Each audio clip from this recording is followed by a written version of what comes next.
अस्सलामुअलैकुम dear viewers, आज हम डिस्कस करेंगे commutative law of matrices for class 9 का जो टॉपिक सीरीज़ चल रहा है उसमें हम डिस्कस करेंगे। एंड इससे पहले अगर किसी ने मेरा चैनल सब्सक्राइब नहीं किया तो अभी सब्सक्राइब करें और बेल आइकन पर क्लिक करें ताकि मेरे आने वाली हर वीडियो की नोटिफिकेशन आपको मिलती रहे। चलें स्टार्ट करते हैं हम आज का टॉपिक। तो कम्यूटेटिव लॉ ऑफ मैट्रिसेस हमारा आज का टॉपिक है। Commutative law with respect to multiplication है। तो जैसे कि हम जानते हैं, हमने लास्ट टाइम पढ़ा था कि एक मैट्रिक्स अगर मल्टीप्लाई होती है ज़रूरी नहीं है कि उसका रिवर्स भी आपके पास सेम रिजल्ट दे। जैसे कि for example let A and B two matrices, ठीक है।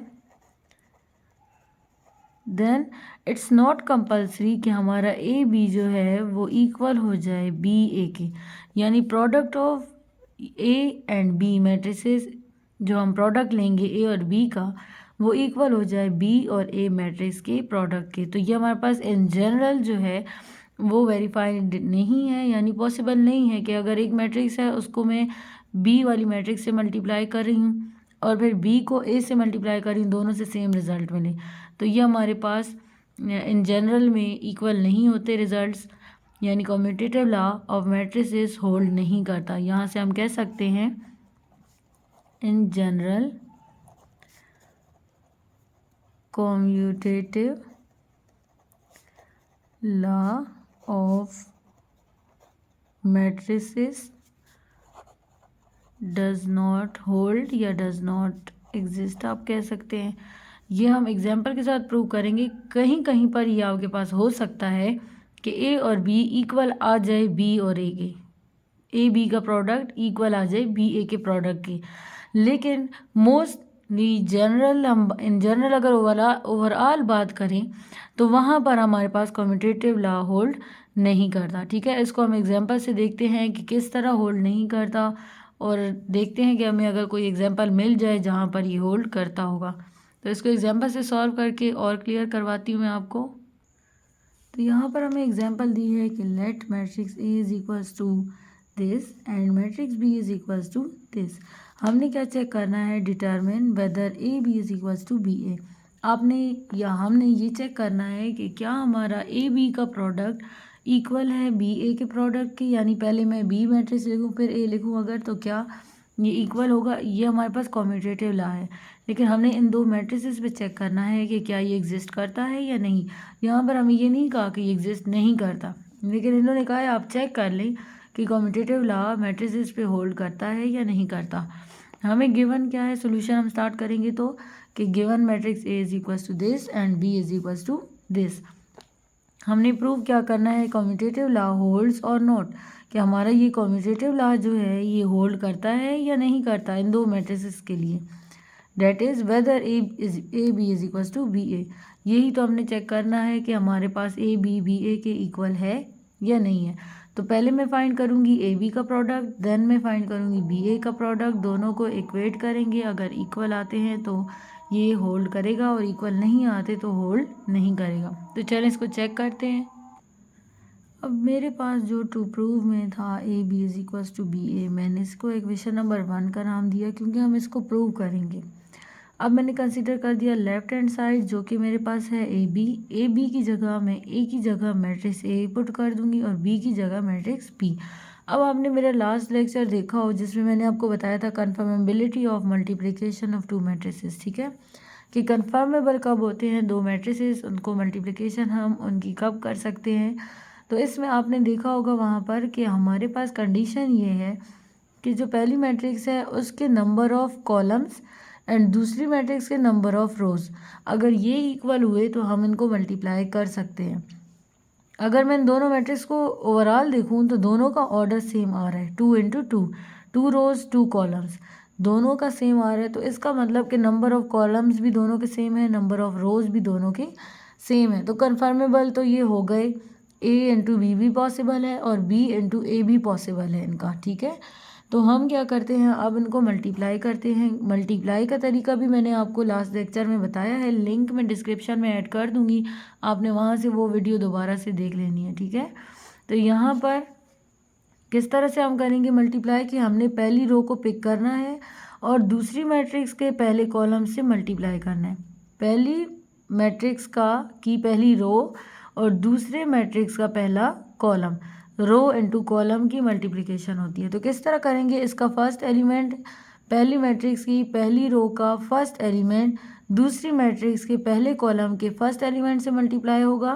फिर हम ऐड करेंगे पहली मैट्रिक्स की पहली रो का दूसरा एलिमेंट इनटू, इसको हम क्या करेंगे, मल्टीप्लाई करेंगे दूसरी मैट्रिक्स के पहले कॉलम के दूसरे एलिमेंट से। ठीक है, यानी पहला अगर रो का एलिमेंट ले रही हूँ तो यहाँ पे कॉलम का पहला एलिमेंट, और अगर दूसरा एलिमेंट ले रही हूँ तो दूसरा कॉलम का एलिमेंट, इनको आपस में मल्टीप्लाई करना है, दोनों के आंसर को आपस में ऐड करना है। आपको इस तरह समझ नहीं आ रही तो मैं जब आप मल्टीप्लाई करूँगी तब आपको समझ आएगी। तो देखेंगे इस तरह, यहाँ से हम लेंगे 6 को हमने मल्टीप्लाई करना है, क्योंकि ये रो है पहली तो मैं इस तरह से पिक करूँगी। ठीक है, और इस पहले कॉलम को पिक करूँगी तो मेरे पास 6 मल्टीप्लाई होगा यहाँ के पहले एलिमेंट -3 के साथ। ठीक हो गया, प्लस का साइन, फिर दूसरा एलिमेंट पिक करें और दूसरे एलिमेंट से मल्टीप्लाई करें, 3 × 1, इस तरह से हो गया। अब थोड़ा सा गैप आपने बीच में देना है और इसी रो को दूसरे कॉलम से मल्टीप्लाई करना है, और वो हमने यहाँ थोड़ा गैप दे के लिखना है। 6 को अब मैं मल्टीप्लाई करूँगी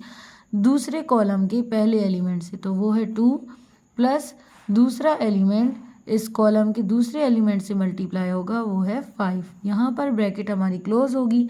इसी तरह अब ये तो मैंने पहली रो को लिया था, अब दूसरी रो को पिक करूँगी और इसी तरह पहले कॉलम से और फिर दूसरे कॉलम से मल्टीप्लाई करूँगी। ठीक है, 2 × -3 प्लस 5 × -3 के नीचे कॉलम है 5 × 1।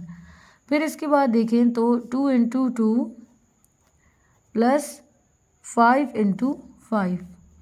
अब आपको मैं यहाँ एक चीज़ बताती हूँ, आप ठीक कर रहे हैं या नहीं इसका अंदाज़ा आपको यहाँ से होगा कि देखिए मैंने जो पहला कॉलम उठाया था उसको, पहली रो उठाई थी उसको पहले कॉलम से मल्टीप्लाई किया था, तो ये देखिए दोनों रोज़ को पहले आपने पहले कॉलम को मल्टीप्लाई करना है। तो यहाँ पर जो एंट्रीज दूसरी वाली एंट्री होगी वो आपकी सेम होगी। यहाँ से 2 देखे सेम है, ये 5 देखे सेम है, यानी कि आपके ये नंबर सेम आएंगे और ये नंबर्स आपके चेंज होंगे। ये नंबर रो वाइज आपके होंगे क्योंकि आपने रो के नंबर्स लिए हैं, और यहाँ पर कॉलम के नंबर्स आएंगे। ठीक है, तो आप जिस तरह इस एग्जाम्पल को, इस मल्टीप्लिकेशन को समझ सकते हैं अपनी आसानी के लिए समझ लें। मैंने आपको 2-3 तरीक़ों से बता दिया है। अब आई होप कि मल्टीप्लिकेशन आपको इजीली समझ आएगी।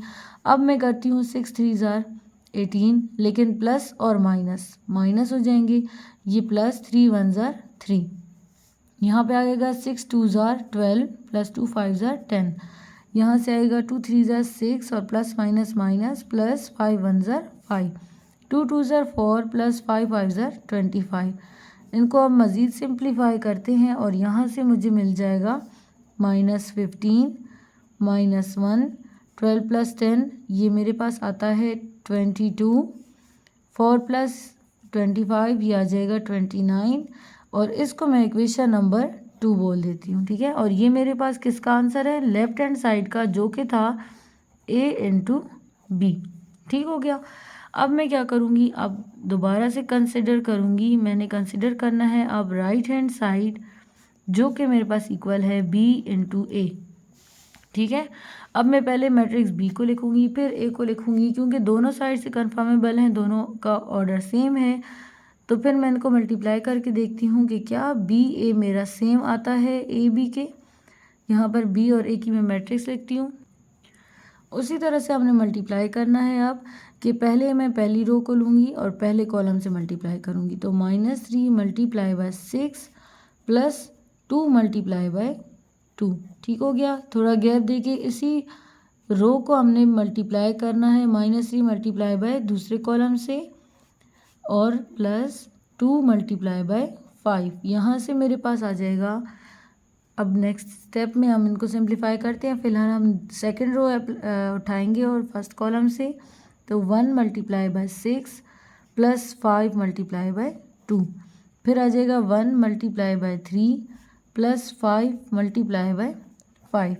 अब हम इनको सिंप्लीफाई करते हैं और ये आ जाएगा 3 6 * 18 माइनस साइन के साथ प्लस 2 2 * 4। ठीक हो गया, यहाँ से मेरे पास आएगा -3 3 ज़ार 9 + 2 5 ज़ार 10। अब देखिए आपको यहीं से पता चल गया होगा कि ये डिफरेंस आ गया है। यहाँ पर आ रहा था 12 + 10, यहाँ पर आ रहा है -9 + 10। ठीक है, तो ये इक्वल नहीं होंगे। अब यहाँ पे देख ले 6 + 5 2 ज़ार 10, 3 + 25। इनको प्लस कर लेंगे, हम सिंप्लीफाई कर लेंगे तो ये आ जाएगा -14, ये आ जाएगा 16, ये आ गया मेरे पास 10 - 9 से 1 और 3 + 25 यानी कि 28। ये आ गई इक्वेशन नंबर 2। ये आ गया मेरे पास राइट हैंड साइड जो कि था BA। अब हमने चेक ये करना था कि क्या मेरे पास AB BA के इक्वल आता है। तो आप देख सकते हैं क्लियरली -15 की जगह -14 आ गया, -1 की जगह 16 आ गया, 22 की जगह 1 और 29 की जगह 28। यानी कहीं से भी किसी एक एलिमेंट से भी ये दोनों इक्वल नहीं आए। इसका मतलब फ्रॉम इक्वेशन 2 एंड 3 हमें क्या मिलता है कि left hand side is not equal to right hand side, that is AB is not equal to BA। यही हमने चेक करना था कि वेदर कि क्या ये इक्वल हैं या इक्वल नहीं है। तो ये इक्वल हमारे पास नहीं आए। इसका मतलब कि कम्यूटेटिव लॉ मैट्रिसेस में होल्ड नहीं करता। ठीक है, यही क्वेश्चन था हमारा कम्यूटेटिव लॉ को समझने का मैट्रिसेस में। आई होप आपको क्लियर हुआ होगा। इसी तरह अब मेरे पास एक नेक्स्ट एग्जांपल है जिसमें हम मैट्रिक्स A और B हमें गिवन है और हमने ये शो करना है कि AB जो है वो BA के इक्वल है। ठीक है, यानी कम्यूटेटिव लॉ यहाँ पर हमारा होल्ड करेगा। तो हम इसको सोल्यूशन करेंगे और सबसे पहले इसी तरह गिवन लिखेंगे कि हमें मैट्रिक्स A किसके इक्वल दी हुई है 1 2 3 4। B मैट्रिक्स हमें दी हुई है 2 2 3 5। क्योंकि दोनों का ऑर्डर सेम है तो कन्फर्मेबिलिटी तो यहाँ पर होल्ड करती है। ठीक है, मल्टीप्लिकेशन के लिए। और कन्फर्मेबिलिटी क्या कि नंबर ऑफ़ कॉलम्स अगर मैं पहली मैट्रिक्स का देखूँ वो नंबर ऑफ़ रोज के इक्वल है। अगर मैं इसको मल्टीप्लाई करूँगी इससे तो यहाँ पे number of columns number of rows के इक्वल, ऑर्डर सेम है तो यानी कि हम दोनों की विद रिस्पेक्ट टू AB अगर फाइंड करते हैं या BA, दोनों से हम मल्टीप्लिकेशन को फाइंड कर सकते हैं। हमने क्या करना है to prove AB is equals to BA। इसको हम ले लेंगे इक्वेशन नंबर 1। उसी तरह अब हम इसको सॉल्व करते हैं तो पहले हम लेंगे consider left hand side which is equals to AB। ठीक है, AB की जगह हम मैट्रिक्स पुट करेंगे और इसको सॉल्व करेंगे। ये हमने A और B की वैल्यू पुट कर ली है। अब इन दो मैट्रिसेस को हमने करना है मल्टीप्लाई। तो मल्टीप्लाई किस तरह से करेंगे, पहले आपने चेक करना है number of column is equals to numbers of row. तो आप देखिए यहाँ 2 कॉलम्स हैं, इसके 2 रोज़ हैं, तो हम ये इसका ऑर्डर मैच कर रहा है, हम इनको मल्टीप्लाई कर सकते हैं। ये कन्फर्मेबल है फॉर मल्टीप्लिकेशन। अब मल्टीप्लाई करने के लिए हमने पहली रो उठानी है, दूसरे का पहले कॉलम और मल्टीप्लाई करेंगे उसी तरह से। तो 1 × 2 प्लस इनको आप ब्रैकेट में लिख दें तो ज़रा अच्छा होगा कि पता चले पहली एंट्री के साथ मल्टीप्लाई हो गई है। अब दूसरी की बारी है 2 × 3। फिर यही रो नेक्स्ट कॉलम से तो 1 × 2 प्लस 2 × 5। आप जब ब्रैकेट्स लगाते हैं इस तरह से तो इसमें अगर कोई साइंस होते हैं तो उसका भी आपको साथ साथ पता चल जाता है कि ये साइन इसके साथ है, ये इसके साथ है, इनको अलग करना है, इसके साथ मल्टीप्लाई करना है, वो सारी चीज़ें क्लियर हो जाती हैं, इसलिए ब्रैकेट्स लगाया करें। ठीक है, फिर अब दूसरी रो को पहले कॉलम से मल्टीप्लाई करेंगे तो 3 × 2 प्लस 4 × 3, 3 × 2। ठीक है, इसके बाद 4 × 5, 4 × 5 करेंगे। अब हम इनको सिंप्लीफाई करते हैं इसी तरह से 2 1 ज़ा 2 प्लस 2 3 ज़ा 6, 2 1 ज़ा 2 प्लस 2 5 ज़ा 10। इस तरह नीचे वाला 3 2 ज़ा 6 प्लस 4 3 ज़ा 12, 3 2 ज़ा 6 प्लस 4 5 ज़ा 20। मज़ीद सिंप्लीफाई करें, ऐड करें 8 6 + 12 18, 2 + 10 12, 6 + 20 26, तो ये हमारे पास आ गया इक्वेशन नंबर 1। और इक्वेशन नंबर 1 किधर से आई, हमने लेफ्ट हैंड साइड जो पिक किया ए बी उससे फाइंड किया। अब हम कंसीडर करेंगे, नाउ कंसीडर या टेक राइट हैंड साइड, और राइट हैंड साइड मेरे पास क्या है, बी इंटू ए। ठीक है, अब हम बी और ए को फाइंड करेंगे। उसी तरह से हम यहाँ पर सेट्स पुट करते हैं, लेकिन पहले हम बी की सेट लिखेंगे मैट्रिक्स, और फिर हम ए की मैट्रिक्स लिखेंगे। ठीक है, वैल्यूज पुट करते हैं। अब हम इनको मल्टीप्लाई करते हैं, तो यहाँ से हम पहली रो को उठा के पहले कॉलम से मल्टीप्लाई करेंगे, तो मेरे पास आता है 2 multiply by 1 plus 2 multiply by 3। अब इस रो को दूसरे कॉलम से 2 multiply by 2 plus 2 multiply by 4, ये 2 इस 2 से, ये 2 इस 4 से। ठीक है, अब दूसरी रो को पहले कॉलम से 3 multiply by 1 plus 5 multiply by 3, यहाँ से आएगा 3 multiply by 2 plus 5 multiply by 4।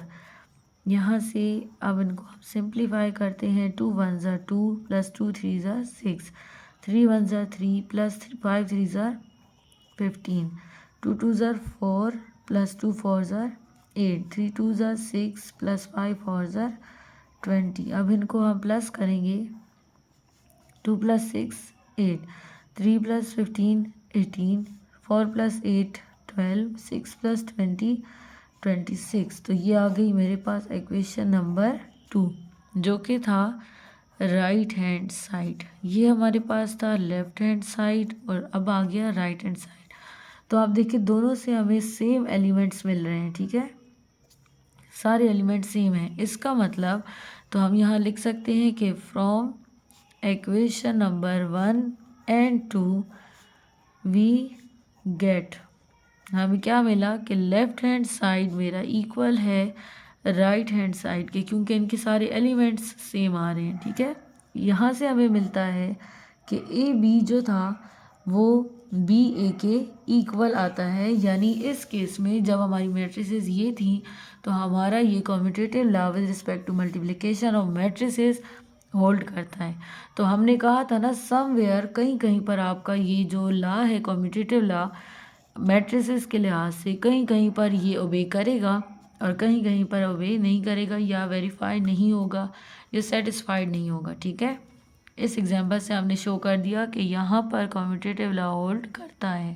तो व्यूअर्स, ये था हमारा आज का टॉपिक। मिलते हैं न्यू वीडियो में न्यू टॉपिक के साथ, तब तक के लिए अल्लाह हाफिज़।